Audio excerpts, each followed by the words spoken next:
ಪ್ರಿಯ ವೀಕ್ಷಕರೇ, ಇವತ್ತಿನ ದಿನ ಬಹಳಷ್ಟು ರೈತರಿಗೆ ಭೇಟಿ ಮಾಡಿದ್ರು. ಇವತ್ತು ಕೊನೆಯ ರೈತರು ಭೇಟಿ ಮಾಡಿಸ್ತಾ ಇದಾರೆ. ಹುಡ್ಕೊಂಡೋದ್ರೆ ಇನ್ನು ಬಹಳ ಜನ ಸಿಗ್ಬೋದು. 100% ಶೋರ್. ನಾನು ಮೊಟ್ಟ ಮೊದಲ ಪ್ರಶ್ನೆ ನಿಮ್ಮಿಂದಾನೇ ಪ್ರಾರಂಭ ಮಾಡ್ತೀನಿ. ಸಿದ್ದಿಕ್ ಅವರೇ, ಈ ತರ ರೈತರಿಗೆ ನೀವು ಮನವೊಲಿಸಿದ್ರಿಂದ ಅವರ ಕೃಷಿ ಜಮೀನನ್ನು ಉತ್ತಮಗೊಳಿಸುವ ಈ ನಿರ್ಧಾರಕ್ಕೆ ಬರುವ ಮುಖ್ಯ ಕಾರಣ ಏನು? ಆಕ್ಚುಲಿ ನಾನು ಬಿಫೋರ್ ಒಂದು ವಿಡಿಯೋದಾಗ ನಿಮಗೆ ಹೇಳಿದ್ದೀನಿ, ರೈತರ ಆದಾಯ ಹೆಚ್ಚಿಗೆ ಹಾಕಬೇಕು ಅಂದ್ರೆ ಫಸ್ಟ್ ಆಫ್ ಆಲ್ ಹೇಳ್ಬೇಕು ಅಂದ್ರೆ ಇಲ್ಲಿ ನಿರ್ವಹಣೆ ತುಂಬಾ ಮುಖ್ಯವಾಗಿರುತ್ತೆ. ಹಾಗಾಗಿ ನನ್ನ ಬಾಲ್ಯ ಜೀವನ ಏನ್ ಮಾಡುತ್ತೆ ಅಂದ್ರೆ ಇದಕ್ಕೆ ತುಂಬಾ ಇಂಪಾರ್ಟೆಂಟ್ ಕೊಡ್ತಾ ಇದೀನಿ. ನನ್ನ ಬಾಲ್ಯ ಜೀವನ ರಿಚ್ ಇರ್ತಿತ್ತು ಅಂದ್ರೆ ನಾನು ಈ ಫೀಲ್ಡ್ಗೆ ಬರ್ತಿರ್ಲಿಲ್ಲ. ಫಸ್ಟ್ ಆಫ್ ಆಲ್ ಹೇಳ್ಬೇಕು ಅಂದ್ರೆ ಮೂಲತಃ ನಾನು ರೈತ ಇರೋದ್ರಿಂದ ನನ್ನ ಬಾಲ್ಯ ಜೀವನ ಆಸ್ ಎ ಟೋಟಲಿ ಪೂರ್. ಹಾಗಾಗಿ ನನ್ನ ಲೈಫ್ ಹೇಗಾಯ್ತು, ಇನ್ ಫ್ಯೂಚರ್ ಬೇರೆ ರೈತರು ಇದಾಗಬಾರ್ದು, ಗೊತ್ತಿಲ್ದಂಗೂ ತಪ್ಪಾಗಬಾರ್ದು ಅನ್ನೋ ಒಂದು ಉದ್ದೇಶಕ್ಕೆ ನಾನು ಈ ಫೀಲ್ಡ್ ಅನ್ನ ಆಯ್ಕೆ ಮಾಡಿದ್ದೆ. ಇದರಿಂದ ನಿಮಗೆ ಏನ್ ಲಾಭ ಅಂತ? ಲಾಭ ಅನ್ನೋದ್ಕಿಂತನೂ ನನಗಾಗಿರೋಂತ ನೋವು ಬೇರೆ ರೈತರಿಗೆ ಆಗ್ಬಾರ್ದು ಅನ್ನೋದೇ ಮೇನ್ ಪರ್ಪಸ್. ನಿಮ್ಮ ಮುಖ್ಯ ಉದ್ದೇಶ ರೈತರು ಖಂಡಿತ ಸ್ಟ್ರಾಂಗ್ ಆಗಿ ಹೇಳ್ಬೇಕು ಅಂದ್ರೆ ಎಲ್ಲಾ ರೈತರು ಫೈನಾನ್ಷಿಯಲಿ ರಿಚ್ ಆಗ್ಬೇಕು. ಪದೇ ಪದೇ ಹೇಳೋದೆ, ಆಸ್ ಅ ಫೈನಾನ್ಷಿಯಲಿ ರಿಚ್ ಆಯ್ತು ಅಂದ್ರೆ ಮನುಷ್ಯನ ಮೆಂಟಾಲಿಟಿ ಇನ್ಕ್ಲೂಡಿಂಗ್ ಮತ್ತೆ ಲೈಫ್ ಸ್ಟೈಲ್ ಕೂಡ ತಾನಾಗೆ ಬದಲಾವಣೆ ಆಗುತ್ತೆ. ಲೈಫ್ ಸ್ಟೈಲ್ ಚೆನ್ನಾಗಾಯ್ತು ಅಂದ್ರೆ ಇನ್ಕ್ಲೂಡಿಂಗ್ ಅವ್ರ ಮಕ್ಕಳು ಎಜುಕೇಶನ್ ಕೂಡ ತುಂಬಾ ರಿಚ್ ಆಗಿರುತ್ತೆ.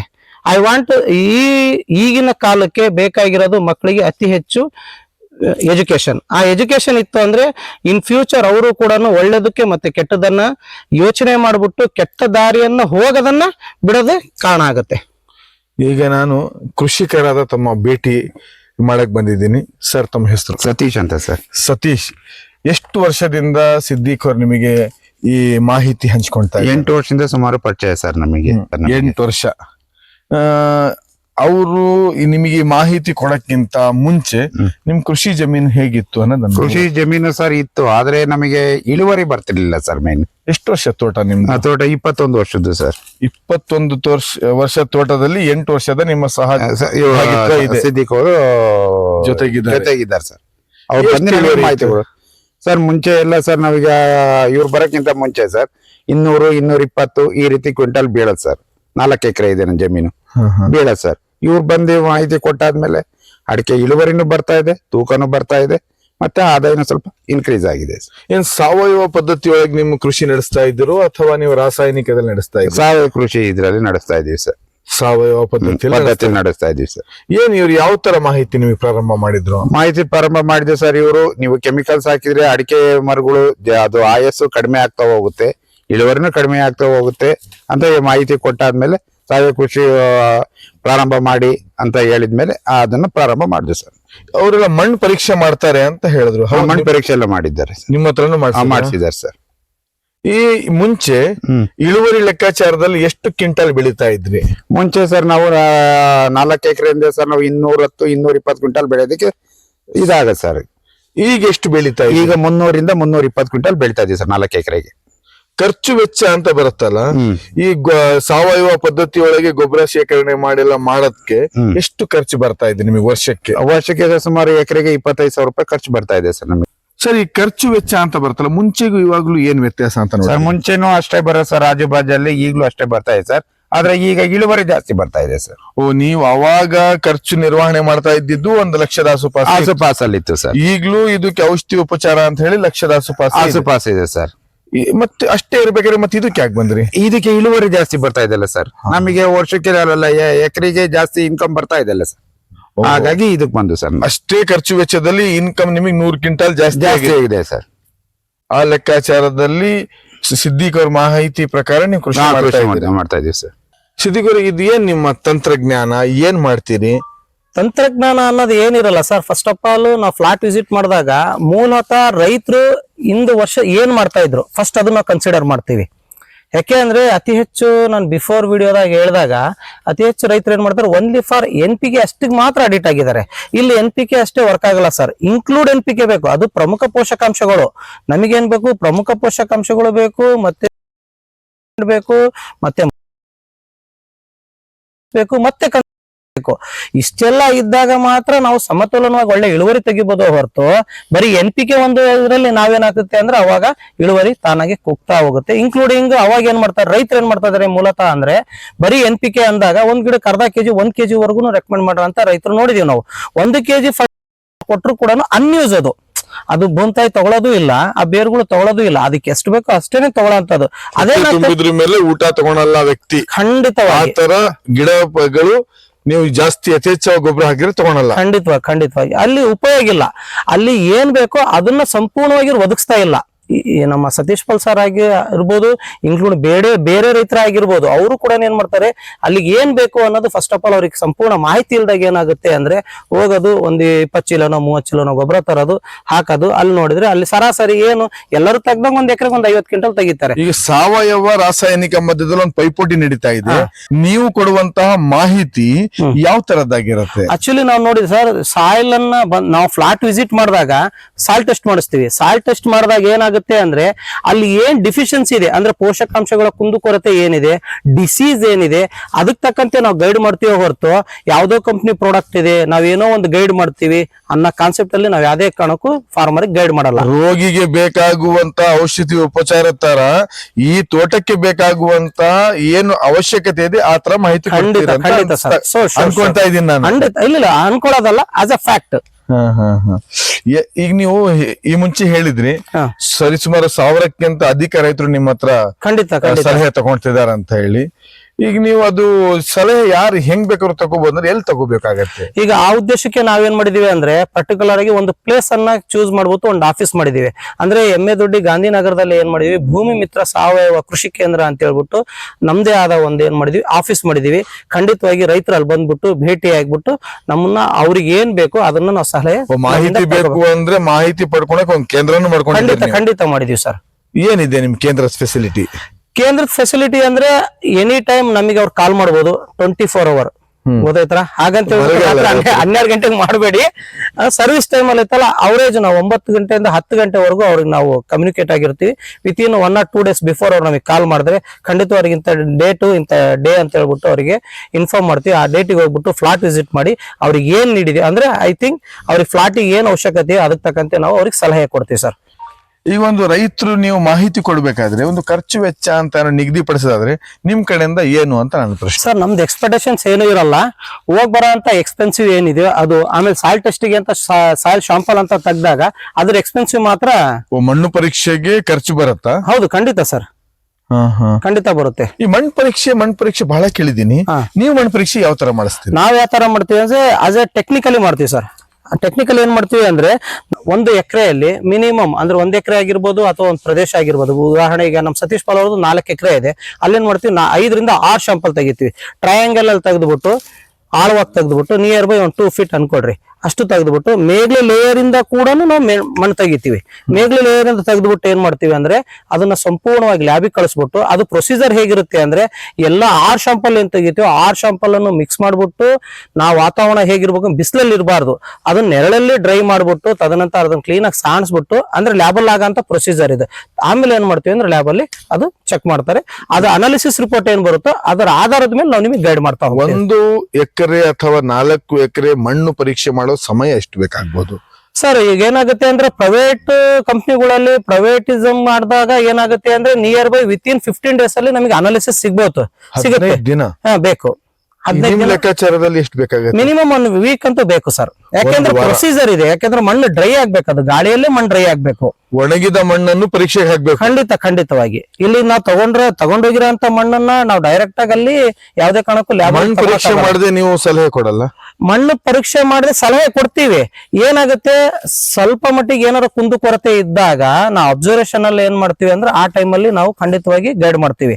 ಇಲ್ಲಿ ಮೇಜರ್ ಪ್ರಾಬ್ಲಮ್ ಆದಾಗ ಏನಾಗುತ್ತೆ ಅಂದ್ರೆ ಖಂಡಿತವಾಗಿ ಉದಾಹರಣೆ ಹೇಗೆ ಅಂತ ಹೇಳ್ಬೋದು ಅಂದ್ರೆ ಈಗ ನಾವು ಡಾಕ್ಟರ್ ಹತ್ರ ಹೋದಾಗ ಏನ್ ಮಾಡ್ತಾರೆ, ಫಾರ್ ಎಕ್ಸಾಂಪಲ್ ಫೀವರ್ ಅಂತ ತಗೊಳ್ಳೋಣ. ಫೀವರ್ಗೆ ಏನ್ ಮಾಡ್ತಾರೆ, ಒಂದು ಇಂಜೆಕ್ಷನ್ ಕೊಟ್ಟಿರ್ತಾರೆ, ಕೊಟ್ಟಿರ್ತಾರೆ as A normal. After 3 days ಅಲ್ಲಿ ಅದು ಫೀವರ್ ಕಡಿಮೆ ಆಗ್ಲಿಲ್ಲ ಅಂದ್ರೆ ಏನಾಗುತ್ತೆ, ಕಂಪಲ್ಸರಿಯಾಗಿ ಅವ್ರೈತಲ್ಲ ನಾವು ಲ್ಯಾಬ್ ಟೆಸ್ಟ್ ಕಳಿಸ್ಲೇಬೇಕಾಗುತ್ತೆ. ಬ್ಲಡ್ ಟೆಸ್ಟಿಗೆ ಬ್ಲಡ್ ಟೆಸ್ಟ್ ಆಧಾರದ ನಂತರ ಅವ್ರಿಗೆ ಯಾವ ಫೀವರ್ ಇದೆ ಅಂತ ಬಿಟ್ಟು ಕನ್ಸಿಡರ್ ಮಾಡ್ಬಿಟ್ಟು ಅವರಿಗೆ ಟ್ರೀಟ್ಮೆಂಟ್ ಕೊಡ್ತಾರೆ. ಅಷ್ಟೆಲ್ಲ ಇದೆಯಾ? ಖಂಡಿತವಾಗಿ ಸರ್. ಈ ಪದ್ಧತಿ ನಮಗೆ ಗೊತ್ತಿಲ್ಲದಕ್ಕೋಸ್ಕರ ಏನ್ ಮಾಡ್ತಾ ಇದಾವೆ ಅಂದ್ರೆ ರೈತರಿಗೆ ಈ ತರ ಪ್ರಾಬ್ಲಮ್ ಕ್ರಿಯೇಟ್ ಆಗ್ತದೆ. ಅಂದ್ರೆ ಇಳುವರಿಯಲ್ಲಿ ಆಗಿರ್ಬೋದು, ರೋಗದಲ್ಲಿ ಆಗಿರ್ಬೋದು, ಆಮೇಲೆ ಹಳ್ಳುದ್ರದಾಗಿರ್ಬೋದು, ಅಂಡೋಡ್ಕ ಆಗಿರ್ಬೋದು, ಈ ಪ್ರಾಬ್ಲಮ್ ಕ್ರಿಯೇಟ್ ಆಗ್ತಿರೋ ಉದ್ದೇಶನೇ ಇದು ಸರ್. ನನ್ನ ಮೂಲ ಪ್ರಶ್ನೆಗೆ ಮತ್ತೆ ಬರ್ತೀನಿ. ಕನ್ಸಲ್ಟೇಷನ್ ಫೀಸ್ ಏನಂತ ಹೇಳಿದ್ನಿ? ಆಕ್ಚುಲಿ ನಾನು ಹೋಗ ಅಂತ ಎಕ್ಸ್ಪೆನ್ಸಿವ್ ತಗೊಳ್ತೀವಿ. ಆಲ್ಮೋಸ್ಟ್ ಅದು ಎಷ್ಟು ಕಿಲೋಮೀಟರ್ ಇರುತ್ತೆ ಅವ್ರಿಗೆ ಗೊತ್ತಿರುತ್ತೆ ನಾವ್ ಎಲ್ಲಿಂದ ಬರ್ತಾ ಇದೀವಿ ಅನ್ನೋದು. ಫಾರ್ಮರಿಗೆ ಇನ್ಕ್ಲೂಡ್ ಅದು ಹೋಗ ಫೀ ತಗೊಳ್ತೀವಿ. ಇನ್ಕ್ಲೂಡ್ ಶಾಂಪಲ್ ಏನುತ್ತೋ ಶಾಂಪಲ್ ತಕ್ಕಂತೆ ಫೀ ತಗೊಳ್ತೀವಿ. collect ಮಾಡ್ತೀವಿ. ಮಾತ್ರ ಖಂಡಿತ ಸರ್. ಜಾಸ್ತಿ ಯಾಕೆ ತಗೊಳಲ್ಲ, ಮತ್ತೆ ಯಾಕೆ ಮಾಡ್ತಾ ಇದೀರ ಅಂತ ನನ್ನ ಪ್ರಶ್ನೆ. ಆಕ್ಚುಲಿ ನಾನು ಬಿಫೋರ್ ಆಗಿ ಆಲ್ರೆಡಿ ಹೇಳಿದಿನಲ್ಲ, ಡಿಪೆಂಡ್ ಅಪಾನ್ ದ ಸಿಚುವೇಶನ್ ಅಲ್ವಾ. ಆ ಸಿಚುವೇಶನ್ ಇಂದ ನಾವು ಇಲ್ಲಿ ಬಂದಿವಿ ಅಂದ ಮೇಲೆ ಮತ್ತು ಅದೇ ಸಿಚುವೇಶನ್ ಕ್ರಿಯೇಟ್ ಆಗಬಾರ್ದು. ಇನ್ ಫ್ಯೂಚರ್ ಅವರಿಂದ ನಾವು ಎಕ್ಸ್ಪೆಕ್ಟ್ ಮಾಡೋದು ಯಾವಾಗ ಅಂದ್ರೆ ಅವ್ರಿಗೆ ಒಳ್ಳೆ ಹೀಡ್ ಕೊಟ್ಟಾಗ ಅವರು ನಾವು ಎಕ್ಸ್ಪೆಕ್ಟ್ ಮಾಡಿರಲ್ಲ ಅವರಾಗೆ ನಿಮ್ಮಿಂದ ಈ ತರ ನಂದು ಒಳ್ಳೆ ಹೀಡ್ ಆಗಿದೆ ಅಂತ ಕೈ ಮುಚ್ಕೊಡೋರು ಬಹಳ ರೈತರು ಇದಾರೆ ಸರ್. ಈ ತರ ಆಗಿದೆಯಾ? ಖಂಡಿತವಾಗಿದೆ. ದುಡ್ಡು ಬಂದ್ರೆ ಎಲ್ಲ ಒಳಗೆ ಹಾಕೋರಿಗೆ ನಾವು ಬಹಳ ಜನ ನೋಡಿದೀವಿ. ನಿಮ್ ಜೀವನದಲ್ಲಿ ದುಡ್ಡು ನಮಗೆ ಆಯ್ತು, ಇಳುವರಿ ಆಯ್ತು, ಲಾಭ ಆಯ್ತು ಅಂತ ಯಾರು ತಂದು ಕೊಟ್ಟಿದಾರ? ಖಂಡಿತವಾಗಿದ್ದಾರೆ ಸರ್, ಖಂಡಿತ ಆಗಿದ್ದಾರೆ. ರೈತರೇ ಮೂಲ ನಮಗೆ. ಈ ಲೆಕ್ಕಾಚಾರದ ಪ್ರಕಾರ ನೀವು ಕೆಲಸ ಮಾಡಿ ಸುಮ್ನೆ ಇರ್ತೀರಿ, ಪ್ರತಿಫಲ ಬರೋವರೆ ಕಾಯ್ತೀರಿ. ಖಂಡಿತ ನಾನ್ ಮಾಡೋಂತ ಕೆಲಸದಲ್ಲಿ ನಿಷ್ಠೆ ಇತ್ತು ಅಂದ್ರೆ ಪ್ರತಿಫಲ ತಾನಾಗೆ ಬರುತ್ತೆ ಸರ್. ನಾನು ಎಕ್ಸ್ಪೆಕ್ಟ್ ಮಾಡೋಂತ ಅವಶ್ಯಕತೆ ಇಲ್ಲ. ಕೆಲಸ ಮಾಡಿ ಏನಾದ್ರು ದುಡ್ಡು ವಿಶ್ವಾಸದಲ್ಲಿ ಕೊಟ್ರೆ ತಗೊಂತೀರಿ. ಖಂಡಿತ. ಈ ತರ ಎಷ್ಟು ವರ್ಷದಿಂದ ವರ್ಕ್ ಮಾಡ್ತಾ ಇದ್ದೀರಿ ಸರ್? Near by 16 years. 16 ವರ್ಷ. ಹೌದು. ನಿಮ್ಮ ಪ್ರಾರಂಭ ಮತ್ತೆ ನಿಮ್ಮ ಇವಾಗಿನ ವಾಸ್ತವಾಂಶ ಏನಿದೆ? ಪ್ರಾರಂಭ ಅಂತ ಅಂದಾಗ ನಾನು ಬಿಫೋರ್ ವಿಡಿಯೋ ಹೇಳಿದ್ದೀನಿ, ನಾನು ದಾವಣಗೆರೆ ಹತ್ರ ಒಂದು ಹಳ್ಳಿಯವನು. ನಾನು ಅತಿ ಹೆಚ್ಚು ಭತ್ತ ಬೆಳೆಯುವಂತ ಜಾಗದಲ್ಲಿ ಹುಟ್ಟಿ ಬೆಳೆದಿದ್ದು. ಅಲ್ಲಿ ಆಗಿರೋ ಅಂತ ಪ್ರಾಬ್ಲಮ್ ಇಂದಾನೆ ನಾನು ಇಲ್ಲಿ ಬರಕ್ಕೆ ಒಂದು ಕಾರಣ. ರೈತರ ಮೇಲೆ ಇಷ್ಟು ವಿಶ್ವಾಸ ಬರಕ್ಕೆ, ಪ್ರೀತಿ ಬರಕ್ಕೆ ಕಾರಣ? ನಂಬಿ ಕೆಟ್ಟವರಿಲ್ಲ ಅಂತಾರೆ ಸರ್. ಇವತ್ತವರೆಗೂ ಲೈಫ್ ಲೀಡ್ ಮಾಡ್ತಾ ಇರೋದೇ ರೈತರಿಂದ ನಾವು. ಯಾಕಂದ್ರೆ ಮೂಲತಃ ನಾನು ಒಬ್ಬ ರೈತನೇ ಅಲ್ವಾ. ಸತೀಶ್ ಅಣ್ಣ, ನಮ್ಮ ಸಿದ್ದಿಕ್ ಅವ್ರ ಮಾತಿಗೆ ನೀವು ಯಾವ ತರ ಉತ್ತರ ಕೊಡಕ್ಕೆ ಇಷ್ಟಪಡ್ತೀವಿ? ಯಾಕಂತ ಹೇಳಿದ್ರೆ ನಿಮ್ ಮುಂದೆ ಒಂದು ಮಾತಾಗ್ತಾ ಇದೆ. ಇಲ್ಲಿವರೆಗೆ ನಾವು ರೈತರಿಗೆ ಭೇಟಿ ಆಗಿದ್ದು ವಿಶೇಷವಾಗಿ ಅವ್ರವ್ರದೇ ಸಂಚಿಕೆ ಬೇರೆ ಮಾಡಿದ್ವಿ. ನೀವು ಕಡೆಯದಾಗಿ ನೀವು ಮಾತಾಡ್ತಾ ಇದ್ದೀರಲ್ಲ, ಸಿದ್ದಿಕ್ ಅವ್ರ ಬಗ್ಗೆ ಇಷ್ಟು ಕೇಳಿದ್ರಲ್ಲ, ಯಾವ ತರ ಅನಿಸ್ತಾ ಇದೆ ಸರ್? ಸಿದ್ದಿಕ್ ಅವ್ರು ಕೊಡ್ತಿರೋದು ಮಾಹಿತಿ ನಮಗೆ ಉಪಯುಕ್ತವಾಗಿದೆ, ನಮಗೆ ಸಹಾಯ ಆಗಿದೆ, ಆರ್ಥಿಕವಾಗಿ ಉಪಯೋಗ ಆಗಿದೆ ಅಂತ ಹೇಳ್ಬೋದು. ಈಗ ನೀವು ಇವ್ರ ಜೊತೆಗೆ ಎಷ್ಟು 8 ವರ್ಷ ಆಯ್ತು? 8 ವರ್ಷದಿಂದ ಇದೀವಿ ಸರ್. ಸರ್ ಮಧ್ಯದಲ್ಲಿ 2 ವರ್ಷ ಅವ್ರು ಬಂದಿರ್ಲಿಲ್ಲ. 2 ವರ್ಷ ಬಂದಿರ್ಲಿಲ್ಲ. ನೀವೇ ಬಿಟ್ಟಿದ್ದ, ಅವ್ರು ಬಿಟ್ಟಿದ್ದ? ಇಲ್ಲ, ಅವ್ರು ಬಂದಿರ್ಲಿಲ್ಲ ಸರ್ ಈ ಕಡೆ, ಈ ಭಾಗದಲ್ಲಿ ಒಂದ್ ಪ್ರಶ್ನೆ ಮೂಡ್ತಾ ಇದೆ. ಈ ಪ್ರಾರಂಭ 8 ವರ್ಷದಲ್ಲಿ ಮಧ್ಯ 2 ವರ್ಷ ಬಿಟ್ಟಿದ್ರಲ್ಲ, ಅವಾಗ ಏನಾದ್ರು ನಿಮಗೆ ಹೀಲ್ಡ್ ವ್ಯತ್ಯಾಸ ಕಡಿಮೆ ಆಗಿದೆ ಸರ್? ಆಯ್ತು, ಕಡಿಮೆ ಆಗಿದೆ ಸರ್. ಪ್ರತಿ ವರ್ಷ ಇವ್ರ ಮಾಹಿತಿ ಮಾರ್ಗದರ್ಶನದಂಗೆ ನಡೀತಾ ಇತ್ತು ಸರ್. ಇದು ಮುಖ್ಯನಾ? ಖಂಡಿತ. ಅಂದ್ರೆ ಪ್ರತಿ ವರ್ಷ ನಿಮ್ ಟ್ರೀಟ್ಮೆಂಟ್ ಬೇಕು ಅಂದ್ರೆ ಏನ್ ನೋಡ್ರಿ, ಟ್ರೀಟ್ಮೆಂಟ್ ಆಗ್ಬೇಕು. ಅಲ್ಲಿ ಬೆನಿಫಿಟ್ಸ್ ಇದ್ದಾಗ ರೈತರಾಗೆ ನಮ್ಮನ್ನ ಇನ್ವೈಟ್ ಮಾಡ್ತಾರೆ. ವಿತೌಟ್ ಬೆನಿಫಿಟ್ಸ್ ಯಾರು ಕೂಡ ಯಾರನ್ನ ಇನ್ವೈಟ್ ಮಾಡಲ್ಲ. ಈ ಮಾಹಿತಿ ಅಂತ ಹೇಳ್ತಾ ಇದ್ದೀರಿ. ಬರೀ ನೀವು ಮಾಹಿತಿ ಹಂಚ್ಕೊಂಡದ ಔಷಧೋಪಚಾರ ಅಂತ ಬರುತ್ತೆ. ಇದು ಯಾವ ತರ ಮಾಡ್ತಾ ಇದ್ದೀರಿ ಸರ್? ಔಷಧಿ ಉಪಚಾರ ಗೊಬ್ಬರ ಅಂದಾಗ ನೀವಾಗೆ ನಿಮ್ ತೋಟಕ್ಕೆ ನೀವೇ ಮಾಡ್ಕೊಳ್ಳೋಂಥದ್ದು ಸರ್. ಅದಕ್ಕೇನ್ ಗೈಡ್ ಮಾಡ್ತೀವಿ ಯಾವ ರೀತಿ ನೀವು ಗೊಬ್ಬರ ನಾವು ಮಾಡ್ಕೋಬಹುದು. ಖಂಡಿತ ನೀವೇ ಮಾಡ್ಕೊಳ್ಳೋಂಥದ್ದು. ಈ ಗೊಬ್ಬರಕ್ಕೆ ಯಾರು ಕಂಪ್ನಿ ಬೇಕು, ಫ್ಯಾಕ್ಟ್ರಿ ಬೇಕು, ಅದು ಬೇಕು, ಅವಶ್ಯಕತೆ ಇಲ್ಲ ಸರ್. ಹಾ, ಈಗ ಯಾರು 1 ಎಕರೆ ಜಮೀನು ನಾ ಮಾಡ್ಕೊಂತೀನಿ ಅಂತ ಬಂದ್ರೆ ಖಂಡಿತವಾಗಿ ಅವ್ರಿಗೆ ನಾವು ಗೈಡ್ ಮಾಡ್ತೀವಿ. ಇದೇ ರೀತಿಯಲ್ಲಿ ಮಾಡ್ಕೊಳ್ಳಿ, ಪ್ರೊಸೀಜರ್ ಅಂತ ಸಂಪೂರ್ಣ ತಿಳಿಸ್ಕೊಡ್ತೀವಿ ಅವರಿಗೆ ಯಾವ ರೀತಿ ಮಾಡ್ಬೇಕು ಅಂತ. ಈಗ ನಮಗೆ ಯಾರೋ ಒಬ್ಬ ಇದಾನಪ್ಪ, ಇವೆಲ್ಲ ಯಾವ್ದು ಬೇಡ ಮರ್ಯ, ನಮಗೆ ಗೊಬ್ಬರ ಎಲ್ಲಾದ್ರೂ ಸಿಕ್ಕಿದ್ರೆ ಸಾಕು ಅಂತ ಹೇಳಿದ್ರೆ ಅವಾಗ ಅವನೇ ಅಂತವುದಕ್ಕೆ ಇದಾರಲ್ಲ ಮಾಡ್ರೆ ಅಂತಾರನ್ನ ನಾವು ಹೋಗ್ಬಿಟ್ಟು ನಿಮಗೆ ಅವ್ರಿಗೆ ಭೇಟಿ ಮಾಡಿಸ್ತೀವಿ. ತಗೊಂಡ್ ಮಾಡಿರೋರು ಇದಾರ? ಖಂಡಿತ ಇದಾರೆ ಸರ್. ಎಷ್ಟ್ ಕಡೆ ಮಾಡಿರ್ಬೋದು? ತುಂಬಾ ಕಡೆ ಇದೆ ಸರ್. ರೈತರೇ ಮಾಡ್ಕೊಂಡು ಖಂಡಿತ. ಈಗ ನಾಳೆ ಒಬ್ಬ ರೈತ ನಾನು ಮಾಡ್ತೀನಿ ಅಂತ ಬಂದ್ರೆ ಅವ್ರಿಗೆ ಖಂಡಿತವಾಗಿ ನಾವೇ ಕರ್ಸ್ಬಿಟ್ಟು ಈ ರೀತಿ ಇಲ್ಲ ಅಂದ್ರೆ ನಾವೇ ಹೋಗ್ಬಿಟ್ಟು ಅವರಿಗೆ ಮಾಹಿತಿ ಕೊಡ್ತೀವಿ. ಇದೇ ರೀತಿಯಲ್ಲಿ ಪ್ರೊಸೀಜರ್ ತಕ್ಕಂತೆ ಮಾಡಕ್ಕೆ ನಾವೇ ಅವರಿಗೆ ಬ್ಯಾಕ್ ಬೋನ್ ಆಗಿರ್ತೀವಿ. ಈಗ ನಮ್ಮ ಸತೀಶ್ ಅಣ್ಣ ಮಾಡ್ಬೇಕು ಅಂತ ಹೇಳಿದ್ರು ಮಾಡ್ಬೋದು ಖಂಡಿತವಾಗಿ. ಮತ್ತೆ ಯಾಕೆ ಸತೀಶ್ ಅಣ್ಣ ಮಾಡಿಲ್ಲ ಅನ್ನೋ ಪ್ರಶ್ನೆ. ಸತೀಶ್ ಅಣ್ಣ ಮಾಡಿಲ್ಲ ಅನ್ನೋದಕ್ಕೆ ಡಿಪೆಂಡ್ ಅಪಾನ್ ದ ಅವ್ರ ಏಜ್ ಆಗಿರ್ಬೋದು, ಆಮೇಲೆ ಅವರು ವರ್ಕ್ ಶೆಡ್ಯೂಲ್ ಆಗಿರ್ಬೋದು, ಡಿಪೆಂಡ್ ಅಪಾನ್ ಯುವರ್ ಹೆಲ್ತ್ ಆಗಿರ್ಬೋದು. ಇದನ್ನ ನಾವು ಅವ್ರು ಕನ್ಸಿಡರ್ ಮಾಡ್ಕೊಳ್ತಾರೆ. ಈ ಗೊಬ್ಬರ ಕೃತಕ ತಯಾರಿಕೆ ಮಾಡುವಂತ ಗೊಬ್ಬರ ಖಂಡಿತ ರೈತರು ಯಾರು ಬೇಕಾದ್ರೂ ಬಯಸಿದ್ ಮಾಡ್ಬೋದು. ಈ ಸಲಹೆ ಅಂತ ಬೇಕಾ? ಅದಕ್ಕೆ ಬೇಕಾಗುತ್ತೆ ಸರ್. ನಿಮ್ ಯಾವ ತರ ಗೊಬ್ಬರ ಸಿದ್ಧ ಮಾಡಿಸ್ತೀರಿ ನೀವು? ಈಗ ಎರೆಹುಳ ಗೊಬ್ಬರನ ರೆಡಿ ಮಾಡಿಸ್ತೀವಿ. ಎರೆಹುಳ ಗೊಬ್ಬರ? ಖಂಡಿತ. ಓಕೆ. ಇನ್ನೊಂದು ಪ್ಲಸ್ ಪಾಯಿಂಟ್ ಹೇಳಕ್ ಇಷ್ಟಪಡ್ತೀನಿ. ಇಡೀ ಪ್ರಪಂಚದಲ್ಲಿ, ನಾಟ್ ಫಾರ್ ಇಂಡಿಯಾ, ಇಡೀ ಪ್ರಪಂಚದಲ್ಲೇ ಎರೆಹುಳ ಗೊಬ್ಬರ ಅಷ್ಟು ಫಲವತ್ತತೆ ಇರೋಂಥ ಗೊಬ್ಬರ ಆಗಿರ್ಬೋದು, ಉತ್ಕೃಷ್ಟವಾದ ಗೊಬ್ಬರ ಆಗಿರ್ಬೋದು, ಇನ್ನೊಂದು ಮತ್ತೊಂದಿಲ್ಲ ಅನ್ಕೊಳ್ರಿ. ವಿಶ್ವದಲ್ಲಿ ಎರೆಹುಳಕ್ಕಿಂತ ಮಿಗಿಲಾದ ಗೊಬ್ಬರ ಇಲ್ಲ ಅಂತ ಹೇಳ್ತಾ ಇದ್ದೀರಿ. ಮತ್ತೊಂದಿಲ್ಲ, ಖಂಡಿತ. ನಿಮ್ಮ ಮೂಲ ಗೊಬ್ಬರನೇ ಎರೆಹುಳು. ಹೌದು ಹೌದು ಹೌದು ಹೌದು, ಅದು ರೈತರು ಸಿದ್ಧಪಡಿಸ್ಕೋಬಹುದು. ಖಂಡಿತವಾಗಿ. ಅದಕ್ಕೋಸ್ಕರನೇ ಸರ್ಕಾರ ಕೂಡ ಅವರಿಗೆ ತುಂಬಾ ಹೊತ್ತು ಕೊಡುತ್ತೆ ಸರ್. ಬಟ್ ರೈತರು ಮಾಡ್ಕೊಳ್ತಾ ಇಲ್ಲ ಅಷ್ಟೇ. ನಿಮ್ಮ ಮಾಹಿತಿ ಪ್ರಕಾರ ಗೊಬ್ಬರ ಬೇಕಾದ್ರೆ ಅವರೇ ಸಿದ್ಧಪಡಿಸಬಹುದು, ಇಲ್ಲ ನಿಮ್ಮ ಮಾಹಿತಿಯಲ್ಲಿರುವಂತಹ ಗೊಬ್ಬರ ನೀವು ಅವ್ರಿಗೆ ಕಳಿಸು ಕೊಡಬಹುದು. ಖಂಡಿತ, ಖಂಡಿತವಾಗಿ ಈ ತರ ನಿರ್ವಹಣೆ ಆಗ್ತಾ ಇದೆ. ಹೌದು ಸರ್, ಹೌದು. ಈಗ ಒಂದು ಗೊಬ್ಬರ ತಯಾರಿ ಮಾಡಕ್ಕೆ ಎಷ್ಟು ದಿನ ಈ ತರ ಎಲ್ಲ ಮಾಹಿತಿ ಬೇಕಾಗುತ್ತೆ? ಈ ತರ ಪ್ಲಾಂಟ್ ನಮಗೆ ತೋರಿಸ್ತೀರಾ? ಯಾಕಂತ ಹೇಳಿದ್ರೆ ಎಲ್ಲ ಬಾಯಿ ಮಾತಲ್ಲಿ ಆಗ್ಬಿಟ್ರೆ ಯಾರಿಗೂ ಏನು ಅರ್ಥ ಆಗಲ್ಲ. ಪ್ರಾಕ್ಟಿಕಲ್ ಇಸ್ ಮೋಸ್ಟ್ ಪ್ರಾಕ್ಟಿಕಲ್ ಆಗಿ ನಾವು ನಿಮ್ಮ ಎರೆಹುಳು ಮಾಡುವಂತ ನಿಮ್ಮ ಸ್ನೇಹಿತರಾಗ್ಲಿ, ನಿಮ್ಮ ಕೃಷಿಕರಾಗ್ಲಿ ಯಾರಾದ್ರೂ ಸಿದ್ಧಪಡಿಸೋರಿಗೆ ಪರಿಚಯ ಮಾಡಿಸ್ತೀರಾ? ಖಂಡಿತವಾಗಿ ಸರ್. ಇವತ್ತೇ ನಾ ಹೇಳಿದೆ ನಡೀರಿ ಹೋಗೋಣ ಅಂದ್ರೆ ಇವತ್ತೇ ಬನ್ನಿ sir, any time, not for A today, any time. ಸರಿ, ಹಾಗಾದ್ರೆ ಬರೀ ನಾವು ನೋಡಿ ಕೃಷಿ ವಿಡಿಯೋ ಮಾಡಿದಾಗ ಒಂದು ಮೂಲಭೂತವಾದ ಪ್ರಶ್ನೆ ಪ್ರಾರಂಭ ಮಾಡಿದ್ರೆ ಅದಕ್ಕೆ ಅಂತ್ಯ ಸಿಗ್ಬೇಕು. ಖಂಡಿತ. ಈಗ ನೀವು ನಮಗೆ ಮಾಹಿತಿ ತಿಳಿಸ್ಕೊಟ್ರಿ, ನಾವು ಕೃಷಿಕರಿಗೆ ಭೇಟಿ ಮಾಡಿದ್ವಿ.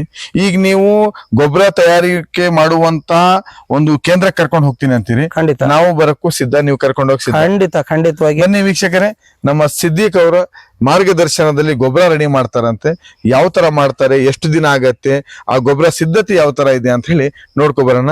ಈವರೆಗೆ ವೀಕ್ಷಿಸಿದ ತಮ್ಮೆಲ್ಲರಿಗೂ ಆತ್ಮೀಯ ಧನ್ಯವಾದ. ಈ ಒಂದು ಕಾರ್ಯಕ್ರಮದಲ್ಲಿ ನಮ್ಮ ಜೊತೆಗೆ ಭಾಗಿಯಾದಂತಹ ಹೆಚ್ ಸತೀಶ್ ಅವರಿಗೆ ವಿಶೇಷವಾದ ಕೃತಜ್ಞತೆ ಸಲ್ಲಿಸ್ತಾ, ಆ ಭಗವಂತ ನಿಮಗೆ ಆಯಸ್ಸು ಆರೋಗ್ಯ ನೀಡಿ ನಿಮಗೆ ಯಶಸ್ಸು ನೀಡಲಿ ಅಂತ ಹೇಳ್ತಾ ಈ ಒಂದು ಕಾರ್ಯಕ್ರಮ ಇಲ್ಲಿಗೆ ಮುಗಿಸ್ತೇನೆ. ಜೈ ಹಿಂದ್, ಜೈ ಕರ್ನಾಟಕ.